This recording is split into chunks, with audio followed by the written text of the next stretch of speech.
DNA बनाया था। अब हम ट्रांसक्रिप्शन पढ़ने जा रहे हैं जिसमें डीएनए से हम आरएनए का फॉर्मेशन करते हैं। एमआरएनए के बारे में एक पॉइंट हमने सीखा था कि ये लिस्ट स्टेबल होता है, मतलब ये बहुत जल्दी टूट जाता है और जल्दी टूटता है, सेल में बनता है, टूट जाता है, तो बार बार सेल में इसी को ही बनाना पड़ता है। इसलिए ज्यादातर टाइम या ज्यादातर बुक्स में आप देखना ऐसा लिखा मिलेगा कि डीएनए से एमआरएनए का बनना ट्रांसक्रिप्शन है। लेकिन याद रखना बच्चों, आरआरएनए बनाए तब भी ट्रांसक्रिप्शन ही कहेंगे, टीआरएनए बनाए तब भी ट्रांसक्रिप्शन ही कहेंगे। हाँ, क्वेश्चन की लैंग्वेज ऐसे आ जाए, डीएनए से ऐसा आरएनए बनाना है जिस पे प्रोटीन का मैसेज हो, तो बताइए अब कौन सा आरएनए बनेगा। और मैसेज की बात आ जाए तो समझ जाना फिर एमआरएनए का फॉर्मेशन होना है। यहाँ एक ही आरएनए बनाएगा, जैसे यहाँ पर जी है तो यहाँ कॉम्प्लीमेंट्री सी आएगा, और यहाँ पर सी तो जी, इस तरह से यहाँ पर ये आरएनए बनता जाएगा। और आरएनए बनते टाइम भी कॉम्प्लीमेंट रिलेशन, जी है तो सामने सी, सी है तो जी, जी है तो सी, ए है तो यू। अच्छा, यहाँ रखना ए के सामने यू आएगा, टी नहीं आएगा, तो क्या आरएनए की बात चल रही है। फिर टी है तो सामने ए, जी तो सी, टी तो ए, सी तो जी, और इस तरह से यहाँ पर आरएनए बनता जाएगा। अच्छा, डीएनए की इस स्टैंड से आरएनए बना बहुत अच्छी बात है, लेकिन इस वाले से यहाँ पर आरएनए नहीं बनता है। मतलब डीएनए की 2 स्टैंड में से एक स्टैंड ही आरएनए बनाती है। ये जो डीएनए की आपको 2 स्टैंड दिखाई दे रही है, इसमें से केवल एक नहीं आरएनए बनाया। एक बात अब यहाँ पर ध्यान से देखो, अगर मैं इस आरएनए की बात करूं, आरएनए की बात करें और यहाँ पर इस स्टैंड की बात करें, तो दोनों में काफी कुछ सिमिलरिटी है। कैसे? यहाँ साइटोसिन है, बताओ यहाँ पर भी साइटोसिन है, यहाँ ग्वेनिन, यहाँ साइटोसिन, यहाँ पर यूरेसिल है, तो यहाँ पर थाइमिन है। एक डिफरेंस आया, यू की जगह हटिया, यहाँ ए, यहाँ ए, यहाँ सी, यहाँ सी, यहाँ ए, यहाँ ए, यहाँ जी, यहाँ जी। मतलब आरएनए और ये स्टैंड काफी कुछ सेम है, बस एक ही जगह डिफरेंस आता है। क्या डिफरेंस आता है कि जहाँ यू होता है वहाँ इसमें टी होता है, बस बाकी तो ये सेम ही होता है। बिल्कुल ये और ये सेम है, तो ध्यान रखिएगा। आरएनए का नेचर मैंने आपको समझाया था कि आरएनए सेंस नेचर के होते हैं। इस आरएनए का नेचर कैसा है बच्चों? सेंस। ये सेंस नेचर का है। तो बताओ ये आरएनए के सिमिलर तो है, अरे जो यहाँ लिखा है वही तो यहाँ लिखा है। ये सेंस है तो ये जो स्टैंड होगी, अब ये आरएनए के सिमिलर होती है, और आरएनए के सिमिलर है तो इसलिए इसको नाम दिया गया सेंस स्टैंड। अरे कुछ समझ में आया? सेंस क्यों कहा? क्योंकि ये आरएनए के सिमिलर होती है। आरएनए पर कोडोन्स होते हैं, आरएनए पर क्या होते हैं? कोडोन। तो ये कोडिंग होता है, तो ये आरएनए के सिमिलर इसको कोडिंग स्टैंड कहते हैं। अरे बात समझ में? मतलब जो आरएनए नहीं बना रही, ध्यान से सुना, जो आरएनए नहीं बना रही है उस स्टैंड को सेंस या कोडिंग कहते हैं। अब क्वेश्चन आता है, आरएनए नहीं बना रही है फिर भी सेंस क्यों कहा? इसलिए सेंस कहा गया क्योंकि ये सिमिलर टू आरएनए। अरे इस आरएनए के सिमिलर था इसलिए इसको सेंस कहना पड़ा। अच्छा, ये सेंस है तो ये वाली जो स्टैंड आपको दिखाई दे रही है, अब इस स्टैंड को कहेंगे एंटी सेंस, तो ये हो जाएगी सेंस स्टैंड, तो ये बन जाएगी एंटी सेंस स्टैंड। अब समझिए, यहाँ पर एक से ही कुछ बन रहा है। टेम्पलेट वर्ड कई बार आया है, एक बार फिर बताते हैं। टेम्पलेट ओल्ड स्टैंड जिससे कुछ बनता है, तो यहाँ पर ये वाली ओल्ड स्टैंड है और इससे कुछ ना कुछ बन तो रहा है, आरएनए बन रहा है, तो इसका मतलब यही स्टैंड क्या हो जाएगी? टेम्पलेट स्टैंड हो जाती है। जो बात यहाँ समझे, बहुत ध्यान सुना। आरएनए क्यों नहीं बनाते, क्या रीजन दोगे? अगर दोनों से आरएनए बन गया तो डबल स्टैंड आरएनए बनेगा, और ये double stand RNA ultimately protein synthesis को ब्लॉक कर देगा, जो सेल के लिए बहुत बड़ी प्रॉब्लम हो जाएगी। तो सेल में बड़ी संदर्भ से 2 डिफरेंट प्रोटीन बनते, और ये दोनों डिफरेंट प्रोटीन कई बार ऐसा देखा जाता है कि एक दूसरे के एंटागोनिस्टिक काम करते हैं। एंटागोनिस्टिक का मतलब, मान लीजिए ये प्रोटीन गया और इसने प्लांट की हाइट को ऐसे बढ़ाया, इसने प्लांट की हाइट को बढ़ाया, तो वो जो दूसरा वाला प्रोटीन होगा ये इसकी हाइट को वापस छोटा करके आ जाएगा, इसको वापस छोटा कर देगा। मतलब दोनों एक दूसरे के एंटागोनिस्टिक काम करेंगे, अपोजिट काम करेंगे, ये बड़ी दिक्कत आ जाएगी। यानी जेनेटिक इंफॉर्मेशन ट्रांसमिशन की जो प्रोसेस होती है वो पूरी तरह से बेकार हो जाएगी, फ्यूटाइल हो जाएगी। मतलब अगर डीएनए के दोनों स्ट्रैंड से प्रोटीन बनते तो 2 डिफरेंट प्रोटीन बनते, इससे जेनेटिक इंफॉर्मेशन की ट्रांसमिशन मशीनरी वो बेकार हो जाती, फ्यूटाइल हो जाती। और हम ये भी कह सकते हैं डीएनए के एक सेगमेंट के पास एक ही प्रोटीन की इंफॉर्मेशन होती है, लेकिन यहाँ पर एक सेगमेंट के पास 2 प्रोटीन की इंफॉर्मेशन हो जाती है, जो कि गलत है। यानी हमने बात तो थर्ड वाला यहाँ से आ जाएगा। तो इस तरह से हम हाँ, सभी तरह के आरएनए का फॉर्मेशन करेगा। इस अकेले आरएनए पॉलीमरेज से आरएनए भी बनेगा, एमआरएनए भी बनेगा और टीआरएनए भी बनेगा। 3 टाइप। यहाँ पे आरएनए बनाने के लिए डिवीजन ऑफ लेबर देखा गया। इसमें सबसे पहला आता है आरएनए पॉलीमरेज फर्स्ट। ये RNA polymerase first 28S RNA, 18S rRNA, 5.8S rRNA इनका फॉर्मेशन करता है। यानी सिंपल ध्यान रखो, ये आरआरएनए बनाने के लिए काम में लिया जाता है। तो आरएनए पॉलीमरेज फर्स्ट कब काम में लेते हैं? जब आरआरएनए बनाना हो। आरएनए पॉलीमरेज सेकंड ये बनाता है एचएनआरएनए। एचएन का मतलब हेटेरोजीनस न्यूक्लियर आरएनए। इसके बारे में आगे आएगा, जब हम स्पेसिंग पढ़ेंगे तब ये एचएनआरएनए वहां आपको समझ में आएगा। अभी इतना ध्यान रखो, आरएनए पॉलीमरेज सेकंड एचएनआरएनए बनाता है और एमआरएनए, यानी ये आरआरएनए बनाने में काम आ गया, ये एमआरएनए बनाने में काम आ गया। नेक्स्ट आता है आरएनए पॉलीमरेज थर्ड, और थर्ड का फंक्शन होता है टीआरएनए बनाना। अच्छा, टी के अलावा ज्यादातर आरआरएनए इसने बना लिया, लेकिन एक छूट गया था, कौन सा? 5S rRNA. तो यहाँ पर 5S आरआरएनए का फॉर्मेशन थर्ड वाला करता है। ये जो आरएनए बता रहे हैं वेरी वेरी इंपॉर्टेंट, ये एंजाइम अच्छे से रट लेना है, अच्छे से याद ही करना है। और थर्ड वाला ही साथ ही साथ एसएन आरएनए भी बनाता है। एसएन का मतलब स्मॉल न्यूक्लियर आरएनए।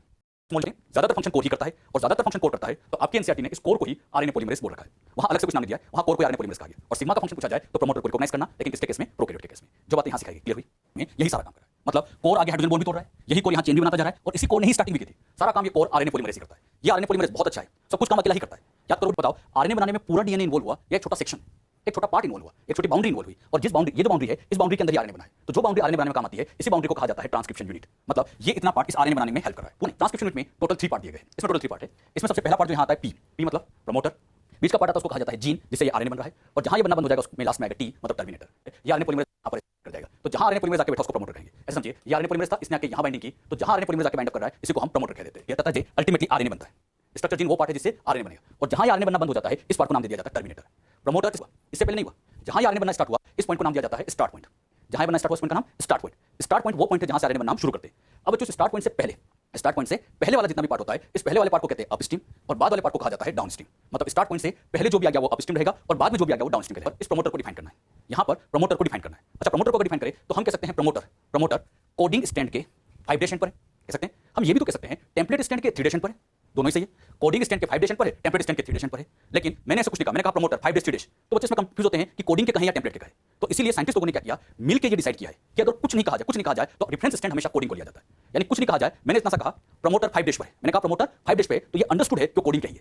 मैंने कोडिंग टेम्पलेट कुछ नहीं दिया, लेकिन अंडरस्टूड है कि कोडिंग क्या है। अच्छा, ये रेफरेंस स्टैंड साइंटिस्ट लोगों ने मिलकर डिसाइड किया, सारे साइंटिस्ट ने मिलकर डिसाइड किया कि रेफरेंस हम कोडिंग करेंगे। इसको भी ले सकते हैं, टेम्पलेट को भी ले सकते हैं, कोई बुराई नहीं, लेकिन किसी एक को डिसाइड करना था तो उन्होंने कोडिंग को डिसाइड किया। मैं कहूंगा टर्मिनेटर 3 डेशन पर है, मैंने सेंस एंटीसेंस कुछ नहीं बोला, मैंने कहा टर्मिनेटर थ्री पर। तो ये अंडरस्टूड है कि जो थ्री में बोल रहा हूं वो कोडिंग का ही है, तो अब स्ट्रीम होता है। टर्मिनेटर को आप डिफाइन करो, कैसे डिफाइन करोगे? टर्मिनेटर कोडिंग स्टैंड के थ्री एंड पर डाउन स्ट्रीम है, चाहे कोडिंग नहीं बोलो, यहां पर थ्री एंड पर किस साइड में होता है? Down stream. तो ये याद करें, ये प्रमोटर है, यहां पर ये टर्मिनेटर है, क्लियर? और ये वाली स्टैंड सेंस है और ये वाली स्टैंड यहाँ एंटी सेंस है, क्लियर? अब मैंने क्या किया, इस टर्मिनेटर को उठा के यहाँ पहुंचा दिया और इसको उठा के यहाँ पहुंचा दिया, उल्टा कर दिया, चेंज ये किया कि इधर तो लगा दिया टर्मिनेटर, इधर लगा दिया प्रमोटर, दोनों को आपस में स्विच कर दिया। एनसीईआरटी क्लास समझ रहा हूं, प्रमोटर टर्मिनेटर को आपस में क्या कर दो? स्विच कर दो, बदल दो। अगर इन दोनों को उठा के बदल दो तो ये रेफरेंस बदल जाएगा, मतलब जो सेंस वाला है अब ये बन जाएगा एंटी सेंस, और जो एंटी सेंस वाला था ये सेंस बन जाएगा, उल्टा हो जाएगा। एक बार फिर समझते हैं क्या कहा मैंने, प्रमोटर टर्मिनेटर को आपस में स्विच कर दो, मतलब प्रमोटर को उठा के टर्मिनेटर की जगह लगा दो, टर्मिनेटर को उठा के प्रमोटर की जगह लगा दो, दोनों को एक दूसरे पर से बदल दो, तो यहां से बदल जाएगा। अगर दोनों को बदलोगे तो अब इससे आरएनए बनना शुरू हो जाएगा, इससे आरएनए बनना शुरू हो जाएगा, मतलब ये टेम्पलेट हो जाएगा और ये कोडिंग हो जाएगा। तो एनसीईआरटी बोलोगे तो लाइन मिलेगी आपको कि प्रमोटर टर्मिनेटर को स्विच करने पर क्या होता है, तो यहां पर सब चेंज हो जाएगा, जो सेंस था it become anti sense and anti sense become sense, which form RNA. DNA का पार्ट जो आरएनए बनाए उसे हम जीन कहते हैं। अब ये आरएनए कुछ भी हो सकता है, ये आरएनए आरएनए भी हो सकता है, एमआरएनए भी हो सकता है, टीआरएनए भी हो सकता है, यानी किसी भी आरएनए को बनाना उसे हम जीन कहते हैं। जैसे ये जो छोटा सा पार्ट जिसने आरएनए बनाने का काम किया, आरएनए बनाने का काम किया, इस छोटे से पार्ट को नाम दिया जाएगा जीन। जीन किसको समझ में आते? ये छोटा सा पार्ट जिसमें आरएनए बना। अब ये आरएनए कुछ भी हो सकता है, आरएनए बना तब भी इसको हमने जीन कह दिया। सिमिलरली यहां पे बच्चों ये मान लीजिए एमआरएनए बना, क्या पूरे डीएनए ने बनाया? नहीं, ये इतने पार्ट ने बनाया, तो ये जो इतना पार्ट होता है इसको फिर हम जीन कह देते हैं, एक जीन हो गई। अच्छा, यहां हम आरएनए, जो आरएनए का अच्छा जीन की डेफिनेशन और तरीके से भी दी जाती है। आपके एनसीईआरटी ने जीन की एक डेफिनेशन और दी है, जीन उसको भी कहते हैं part of DNA which does not form RNA, जो आरएनए का फॉर्मेशन तो नहीं करता but involve in gene regulation also called gene. मतलब डीएनए का वो पार्ट जो आरएनए तो नहीं बनाता, does not form RNA, RNA तो नहीं बनाता but involve in gene regulation also called gene. तो जीन रेगुलेशन में हेल्प करता है उसी को हम यहां पर वापस जीन कह सकते हैं, क्लियर? यहां से लेके और यहां तक इस वाले पार्ट से ना तो बच्चों यहां पर आरएनए बनता है, ना यहां से कोई प्रोटीन बनता है, कुछ नहीं बनता। लेकिन ये जो इतना पार्ट है ये रेगुलेटरी सीक्वेंस है। रेगुलेटरी सीक्वेंस मतलब जो रेगुलेशन में हेल्प करता है। अच्छा, रेगुलेशन क्या होता है अभी नहीं समझेंगे, ये रेगुलेटरी सीक्वेंस क्या होता है, कैसे रेगुलेशन करती है, इसको हम जीन रेगुलेशन में डिटेल में पढ़ेंगे। अभी बस इतना ध्यान रखो, इस पार्ट ने यहां पर रेगुलेशन में काम आया, कुछ ना कुछ आरएनए के रेगुलेशन से रिलेटेड कुछ ना कुछ काम किया, ये वाला पार्ट रेगुलेशन में काम आ रहा है, तो इस रेगुलेटरी पार्ट को भी, ये जो रेगुलेटरी पार्ट आपको दिखाई दिया, इस रेगुलेटरी पार्ट को भी हम कह सकते हैं जीन है, ये भी जीन है। अच्छा, इसने आरएनए प्रोटीन नहीं बनाया, फिर भी इसको जीन कह दिया, क्यों? क्योंकि रेगुलेशन में काम आ रहा है। तो जीन की दो डेफिनेशन दी गई है, जीन एक तो उसको कहते हैं जो आरएनए बनाता है, जीन उसको भी कहते हैं जो आरएनए तो नहीं बनाता लेकिन रेगुलेशन में काम आ जाए, तो उसे हम स्पेशली रेगुलेटरी जीन यहां पे कहते हैं। Genes are DNA but all DNAs are not gene. यहां से देखोगे ये वाला जीन, ये वाला डीएनए, ये वाला जीन अपने आप में क्या है? डीएनए। ये जीन अपने आप में क्या है? डीएनए। लेकिन यहां वाला जो डीएनए आपको दिखाई दे रहा है ये जीन नहीं है, मतलब ऑल जीन्स, जितने भी जीन्स है सारा डीएनए है। All genes are DNA but all DNAs are not gene. Word आता है सिस्टोन। सिस्टोन उसको कहा जाता है segment of DNA which have information of one polypeptide chain. DNA का वो सेगमेंट जिस पर एक पॉलीपेप्टाइड का मैसेज है, एक पॉलीपेप्टाइड बनाने का इंफॉर्मेशन है, उसी को हम सिस्टोन कहते हैं। ऐसा समझिए, ये जो जीन है इससे एमआरएनए बना और ये एमआरएनए अल्टीमेटली प्रोटीन बना रहा है। अब बताओ, इस प्रोटीन को बनाने में पूरे डीएनए ने रोल रखा? क्या ये पूरे डीएनए के पास उसकी इंफॉर्मेशन है? इस प्रोटीन को बनाने की इंफॉर्मेशन बस यही तो है, इतने से पार्ट में। मतलब ये जो यहाँ पर आपको थोड़ा सा पार्ट दिखाई दिया, इस इतने से पार्ट में, ये जो इतना सा पार्ट आपको दिख रहा है, इस इतने से पार्ट के अंदर ही इस प्रोटीन बनाने की इंफॉर्मेशन है। पूरे डीएनए पे इंफॉर्मेशन नहीं होती, कुछ पार्ट पे होती है। तो डीएनए, इस डीएनए के पास प्रोटीन बनाने की इंफॉर्मेशन थी, तो इसी एरिया को नाम दिया सिस्टोन। सिस्टोन किसको कहते हैं? एक बार फिर सुना, सिस्टोन उसको कहेंगे, उस डीएनए को कहेंगे जिसके पास प्रोटीन बनाने की इंफॉर्मेशन है। अब आप बताओ, आरएनए क्या ये प्रोटीन बनाता है? नहीं बनाता। अरे इसके पास कोई मैसेज थोड़ी है, और मैसेज नहीं है तो ये जीन तो है लेकिन इसको सिस्टोन नहीं कहेंगे। टीआरएनए के पास प्रोटीन बनाने का मैसेज नहीं है तो ये जीन तो है लेकिन सिस्टोन नहीं है। बस हम उसी जीन को सिस्टोन कहेंगे जो एमआरएनए बनाए या जो अल्टीमेटली प्रोटीन का मैसेज रखता है। एक बार फिर सुनना, सारी जीन सिस्टोन नहीं है, ये जीन है, ये जीन है, ये जीन सब सिस्टोन नहीं। सिस्टोन हम उसी को कहते हैं जो प्रोटीन बनाने की सूचना रखता है, प्रोटीन बनाने की इंफॉर्मेशन रखता है। इसी पार्ट पे प्रोटीन बनाने की इंफॉर्मेशन थी जिससे अल्टीमेटली एमआरएनए बना, उसी सेगमेंट को क्या कहा गया? सिस्टोन गया, टाटा या हॉगनेस बॉक्स। अब बस इतना ध्यान रखना, प्रोकैरियोट में स्टार्ट पॉइंट से 10 बेस पेयर वाले सीक्वेंस का नाम प्रिमोबॉक्स था, यूकैरियोट में स्टार्ट पॉइंट से 20 बेस पेयर वाली पहले वाले सीक्वेंस का नाम था टाटा या हॉगनेस बॉक्स। और ये सीक्वेंस ऐसी होती है जो सारे यूकैरियोट में कंजर्व होती है, फिक्स रहती है। जो बात यहां समझा गई, क्लियर हुई? अब हम इसकी मैकेनिज्म समझेंगे। मैकेनिज्म को बच्चों डिटेल में पढ़ते हैं प्रोकैरियोट के केस में, क्योंकि प्रोकैरियोट में चीजों को समझाना आसान होता है। और जितनी भी मैकेनिज्म पढ़ रहे हैं ज्यादातर सब हमने प्रोकैरियोट में ही समझी है, तो ये मैकेनिज्म भी हम प्रोकैरियोट में समझने जा रहे हैं। आपको समझाने के लिए ये बना जिसमें 3 पार्ट थे, प्रमोटर, स्ट्रक्चर जीन और टर्मिनेटर हमने सीखा था। और प्रमोटर के अंदर ये सीक्वेंस नाम बोलो, प्रिमोबॉक्स होता है। स्टार्ट पॉइंट से कितना बेस पेयर अपस्ट्रीम बोलो बच्चों? स्टार्ट पॉइंट से 10 बेस पेयर, प्रोकैरियोट की बात कर रहा हूं तो 10 बेस पेयर ये प्रिमोबॉक्स होता है। अब यहां पर ये जो पूरी ट्रांसक्रिप्शन की मैकेनिज्म पढ़ेंगे ये 3 पार्ट में डिवाइड की गई है, इलोंगेशन और टर्मिनेशन। इनिशिएशन का मतलब होता है एंजाइम बाइंड होगा, हल्की सी चेन बनाएंगे तो इनिशिएशन, लंबी चेन बनती जाएगी तो इलोंगेशन, और जहां चेन बनना स्टॉप हो जाएगा वो टर्मिनेशन। एक आरएनए बनता है तो यहां एंजाइम यूज किया जाएगा आरएनए पॉलीमरेज। तो यहां बच्चों ये आरएनए पॉलीमरेज एंजाइम आकर बाइंड करता है। आरएनए पॉलीमरेज की खास बात ये होती है कि इसमें एक स्पेशल फैक्टर जुड़ा होता है, नाम बताइए? Sigma factor. अच्छा, हम इनिशिएशन करने जा रहे हैं तो उसमें ये फैक्टर काम आ रहा है, सिग्मा फैक्टर। सिग्मा फैक्टर की खास बात ये होती है कि यही सिग्मा फैक्टर इस प्रमोटर को रिकॉग्नाइज करता है, मतलब इस प्रमोटर को पहचानने का काम अकेला आरएनए पॉलीमरेज नहीं करेगा, उसकी मदद करने आता है सिग्मा फैक्टर। यही सिग्मा फैक्टर प्रमोटर को पहचानेगा और सिग्मा फैक्टर की हेल्प से ही ये यहां पर आकर बाइंड हो गया। आरएनए पॉलीमरेज आप देख रहे हैं इस प्रिमोबॉक्स में, प्रमोटर का जो प्रिमोबॉक्स है वहां के बाइंड हो गया। अच्छा, यहां पर आकर सिग्मा का काम फिनिश है। सिग्मा का काम बस इतना सा है, प्रमोटर को पहचानना। इसने प्रमोटर को पहचान करा दी, प्रमोटर को पहचान दिला दी, अब ये यहां बैठ गया। अब सारा काम इस आरएनए पॉलीमरेज का है, मतलब वो कोर एंजाइम का पार्ट होता है, मतलब सारा काम अब आरएनए पॉलीमरेज वाला कोर पार्ट करता है। कोर पार्ट सबसे पहले यहां पर दोनों स्ट्रैंड के बीच के हाइड्रोजन बॉन्ड्स को तोड़ेगा। यहां पर इन दोनों के बीच में जो हाइड्रोजन बॉन्ड्स बने हुए हैं इनको तोड़ने का काम कोर करता है। यहां अलग से हेलिकेज लगाने की जरूरत नहीं है, ये जो आरएनए पॉलीमरेज बैठा है यही यहां पर हाइड्रोजन बॉन्ड को तोड़ेगा। अच्छा, एंजाइम बाइंड हो चुका है, प्रोसेस स्टार्ट हो रही है, मतलब स्टार्ट हो चुका है इनिशिएशन। इनिशिएशन में सबसे पहले यहां पर इनके बीच के हाइड्रोजन बॉन्ड टूटेंगे तो ये दोनों स्ट्रैंड अलग होगी। अच्छा, साथ ही साथ ये एंजाइम आगे चलता जाएगा, जैसे जैसे आगे बढ़ेगा आगे के हाइड्रोजन बॉन्ड टूटता जाएगा और पीछे से स्ट्रैंड ओपन होती जाएगी। ये बच्चों कुछ इस तरह से यहां पर इनके बीच के हाइड्रोजन बॉन्ड टूटते जा रहे हैं, ये एंजाइम आगे चलता जा रहा है, क्लियर? अच्छा, जैसे ये एंजाइम आगे चलेगा पीछे से ये टी और ए, ये टी और ए ये वापस अटैच होते जाएंगे, और अगर ये वापस अटैच हो भी रहे तो इनको होने देंगे। अच्छा, ये सारा काम डीएनए में हो रहा है, आरएनए में? ये सारा काम डीएनए में हो रहा है। ये प्रमोटर वगैरह सब डीएनए में तो होते हैं बेटे, आरएनए तो बनाना है।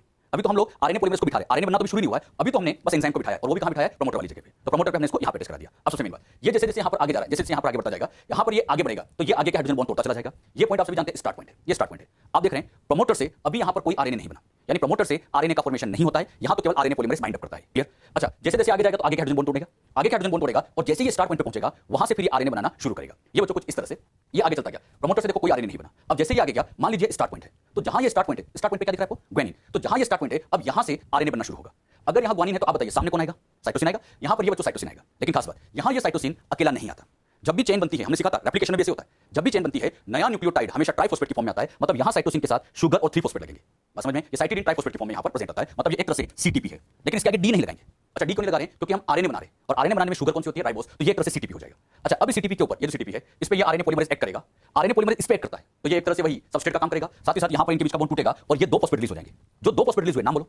पायरोफॉस्फेट। और इन्हीं पायरोफॉस्फेट का काम होता है एनर्जी देना, मतलब यही पायरोफॉस्फेट रिलीज होंगे, एनर्जी देंगे, और जो एनर्जी मिलेंगी वही ट्रांसक्रिप्शन में यूटिलाइज होती जाएगी, मतलब जो एनर्जी रिलीज होगी वो ट्रांसक्रिप्शन में यूज करती जाएंगे। क्लियर? अच्छा, मतलब ये सी अकेला नहीं, बात को समझना, ये सी अकेला नहीं था, ये एक्जेक्टली ट्राइफॉस्फेट की फॉर्म में आया जिसमें से 2 फॉस्फेट रिलीज होंगे और वो साथ साथ एनर्जी देंगे। क्लियर? अब ये 3-2-5 होता जाएगा। तो नई चेन हमेशा दिमाग बिठाओ, डीएनए बनाओ या आरएनए बनाओ, नया तो 5-2-3 बनता है, तो यहां पर 5-2-3 से चेन बनती जाएगी। अब यहां ए है तो यहां पर यू आएगा और यू यहां पर वही यूटीपी की फॉर्म में आएगा जो ड्यूअल फंक्शन करेगा। अच्छा, यहां पे इस तरह से आप देखते जा रहे हैं, ये बच्चों यहां पर ऐसे आरएनए बनता जा रहा है, ऐसे यहां पे आरएनए बनना शुरू हो चुका है। अच्छा, जब ये आरएनए बनना शुरू हो गया तो जितना आरएनए बनेगा, बात को समझना, जितना आरएनए बनेगा इसको यहां से साथ साथ बाहर भी निकालेंगे, मतलब ये आरएनए डीएनए के साथ हमेशा अटैच रहेगा, जितना बनता जाएगा उसको इस डीएनए से बाहर भी निकालते रहेंगे, और ये बाहर करने का काम कोर एंजाइम ही करता है, मतलब वही आरएनए पॉलीमरेज ही करता है। मतलब ये आरएनए पॉलीमरेज यहां पर एक साथ ही काम कर रहा है, आगे तो हाइड्रोजन बॉन्ड तोड़ रहा है, पीछे चेन बना रहा है, और जैसे जैसे चेन बनती जाएगी उसको यहां से बाहर भी करता जाएगा। क्लियर? तो यहां से ये जो आरएनए की चेन बनी है, इस आरएनए की चेन को यहां से क्या करेगा? बाहर, मतलब ये चेन यहां से इस तरह से आरएनए की चेन बाहर आ गई, यहां से आरएनए की चेन बाहर आ गई, और ये बाहर करने में भी इस आरएनए पॉलीमरेज का ही रोल है। अच्छा, जैसे ये चेन यहां से बाहर निकलेगी, अब यहां का जी और यहां का सी ये दोनों अब आपस में अटैच होंगे, मतलब जैसे ये बाहर निकलेगा जी और सी कनेक्ट होंगे, और ये जी और सी फिर से यहां पर इस तरह से कनेक्ट हो जाएंगे। अच्छा, फिर अगला वाला न्यूक्लियोटाइड जी सी फिर ये कनेक्ट होंगे, तो इस तरह से कनेक्ट होते चले जाएंगे। अच्छा, यहां पर ये चेन बनना शुरू हो चुकी है, एक साथ यहां पर कई फंक्शन हो रहे हैं। क्या क्या फंक्शन हो रहे हैं? ये आगे की तरफ हाइड्रोजन बॉन्ड तोड़ रहा है, जितनी चेन बन रही है वो चेन बाहर आती जा रही है, और पीछे से ये डीएनए वापस डबल होता जा रहा है, मतलब पीछे से डीएनए वापस डबल स्ट्रैंड बनता जा रहा है। यहां पर अभी हल्की सी चेन बनना शुरू हुई है, ये पार्ट था इनिशिएशन वाला, मतलब इनिशिएशन का पार्ट कंप्लीट हुआ। अब जब इलोंगेशन की प्रोसेस होगी तो यहां से सिग्मा फैक्टर को हटा दिया जाएगा, मतलब यहां से अगला पार्ट आता है रिमूव सिग्मा फैक्टर, यहां से इस सिग्मा फैक्टर को इस तरह से यहां से हटा दिया जाएगा। जब बच्चों यहां से सिग्मा फैक्टर को हटा देंगे तो अब यहां पर इलोंगेशन की प्रोसेस स्टार्ट होगी। इलोंगेशन की प्रोसेस में होगा ये, जैसे जैसे आगे चलता जाएगा, आगे की तरफ जैसे जैसे बढ़ता चला जाएगा, हाइड्रोजन बॉन्ड टूटते जाएंगे, पीछे चेन बनती जाएगी। इसको बच्चों आप ऐसे समझिए, ये आगे की तरफ चलता जा रहा है। अब अकेला आरएनए पॉलीमरेज काम कर रहा है क्योंकि सिग्मा तोड़ चुका है, अब तो अकेला आरएनए पॉलीमरेज है, इसने आगे की तरफ आप ही बताइए क्या करेगा? हाइड्रोजन बॉन्ड तोड़ेगा, पीछे यहां न्यूक्लियोटाइड को जोड़कर चेन बनाता जाएगा, और जितनी चेन बनेगी बाहर आती जाएगी, और पीछे से ये वापस ऐसे डबल होता जाएगा। टर्मिनेटर पे पहुंचेगा, वहां पर आकर चेन बनना बंद हो जाएगी। तो अगला पार्ट आता है इलोंगेशन के बाद, नेक्स्ट पार्ट आता है टर्मिनेशन। टर्मिनेशन में यहां पर ये जो कॉम्प्लेक्स था, ये आरएनए पॉलीमरेज का कॉम्प्लेक्स पहुंचा, टर्मिनेटर पे पहुंचा।